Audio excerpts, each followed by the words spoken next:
So in lots of artwork, we see Jesus holding open this porthole and speaking his truths or inviting you to come along.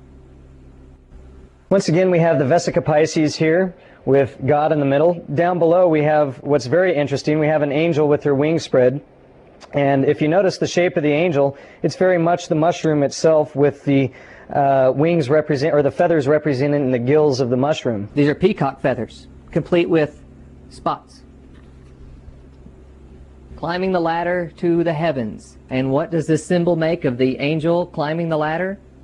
But the caduceus. Not only the caduceus, but we can see the stem and then the cap of the mushroom here as well. So here we have an old painting of Adam and Eve in the Garden of Eden. And if we look on the right here, we see the serpent or the caduceus wrapped around the tree. Now the caduceus, as we mentioned today, is the symbol of drugs, just like it was 5,000 or 10,000 years ago. So the serpent is giving Adam and Eve something, or the caduceus, the symbol of drugs, is giving Adam and Eve something. Back for a moment to Soma. In the Hindu religion, the Hindus, the Rig Vedas are full of sex worship, much more so than Christianity, and much more graphic as well. Shiva was having sex with his consort up on top of a mountain, and they were having such passionate sex that the weight was compressing the air below, and the gods below were in panic, and they came running to try to put an end to this, to save their own lives. So they run up into the mountain, and Shiva stands up, and he stands up, and he's still fully erect, and he says, "We will stop, but who will take my seed? Who will eat it?" And Shiva, with his fiery penis here and his fiery seed, "Who will take my fiery seed?" And the gods all look to Agni. They said, "Agni is our fire god. He is the only one hot enough to handle this." And Agni steps up and says, "Certainly, I can handle this." And he does. In the stories, that this causes Agni to have great bliss. So we have the story of eating the red-tipped, the red-capped, the fiery red seed, and having great bliss. So what's happening in the depiction here, this is Agni drinking the seed. So because the semen and because the urine both come from the same place, this was interchangeable in the stories. So now we have urine being drunk from the cup. So Agni here is being impregnated by the seed of Shiva. This image here just about shows the whole process of from beginning to end. Over here you have the rain, which appears to be falling in what looks like a spoon. Inside the spoon you have the Ouroboros biting its own tail with the wings on top. Next to it you have the Hermaphrodite urinating into the water, and the water is being burned or boiled and recycled up. And on the far right we have the caduceus completing the alchemical process of the drugs from the beginning to the very end, and of course the caduceus is our symbol of drugs. That picture was found in Alchemy and Mysticism and described in Magic Mushrooms, Religion and Alchemy by Clark Heinrich. So we have the act of sex depicted with the mushroom. So much of ancient mythology was based on sex and fertility worship, and here we have the hermaphroditic symbol of the unification of sex in the mushroom itself. The staff or the stem of the mushroom joining up with the female uterus or the cap of the mushroom, and which is also representing the breast of the female portion of the mushroom. Once the cap begins to separate away, the mushroom is no longer considered only male. And in the stories, the male portion, or Adam, existed before Eve, or existed before the Eves of the mushroom were showing. So here's another excellent representation of the sex symbology of the mushroom. Here we have the penis coming up, joining with the womb of the cap of the mushroom. And next to it we see the exact same thing, exactly where this idea came from the imagery of the mushroom.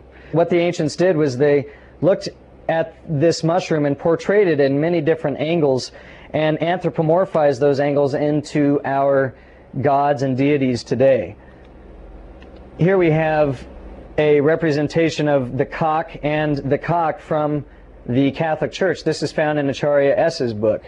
Once again, the mushroom, or the penis representing the mushroom and fertility. And this is a bronze sculpture hidden in the Vatican treasury. It's actually a symbol of Saint Peter, or Jew Peter. Here we have Hermes, the Greek god, and Mercury, once again with the caduceus. Caduceus representing drugs, and he's putting something, anointing the head of his penis with the anointing oils. And the caduceus, or the symbol of drugs, on the other side very much tells the story of exactly what he's anointing himself with. The Rosicrucian phallic cross, you can see the Vesica Pisces, or the womb here, with the 3 penises coming out on either side, and then the testicles on the bottom. Golden phallic cross, found in Italy in the early 19th century. Yeah, the symbol of the snake being crushed, or the head of the snake being crushed, separating the tail from the head, is the act of this unification, separating the head from the tail. At this growth in of our life, we are a hermaphrodite. We don't decide what sex we're going to be for another 49 days after conception. So there is this period of time when we are either or both. We are split. And this is in alchemy, the divine hermaphrodites being born from the cosmic egg.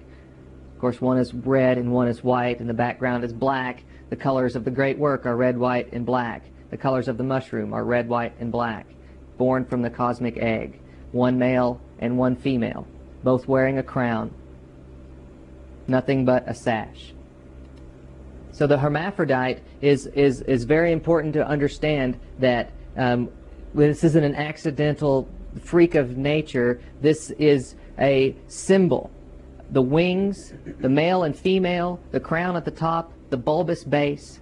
So this is all symbolic of the mushroom and its hermaphroditical stages. This is another picture of the hermaphrodite. Behind us we have the phoenix, showing us that this is the Amanita, or the Ouroboros, recycling itself over and over again. Below we have the snakes on the primordial mound. Up here the snakes are ready to be consumed. The poison from the snakes are ready to be consumed. This is the yin-yang of the hermaphrodite, the positive and the negative. Now if you strip away everything but the symbol, you have the bulbous base with the skirt, the striations, the crown at the top, the Amanita muscaria. This is Shiva, as we described before. Shiva is a hermaphrodite, both male and female. Shiva had the one breast, the one testicle, and the penis. Here we have Masonic symbology, the eagle, double-headed eagle, the pyramid or sun symbology on the top, the primordial mound with the ribbon, or representing the serpent around the primordial mound. So you have the wings above and the serpent below, and an alchemical representation under Freemasonry. This is Splendor Solis. This is a depiction in alchemy of, and this is telling of a lot of things. The reflection of the sun, holding the cosmic egg. This is Sol and Luna. Sol is always red and Luna is always white. So we have the red and the white wings. We have the skirt, and we're standing on one, or exposing one leg in the forest. So we'll take you through this here and show you how this is depicted in the mushroom. Here we have the skirt, complete with a dangling gold at the bottom. The shield. We also have a ladder that is climbed.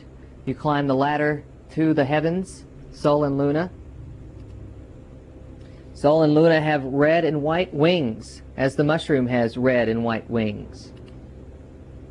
Sol and Luna, one is red and one is white. And what are they holding but the cosmic egg? It's very peculiar how their hands are placed around this egg. The fingers are making it into a mushroom.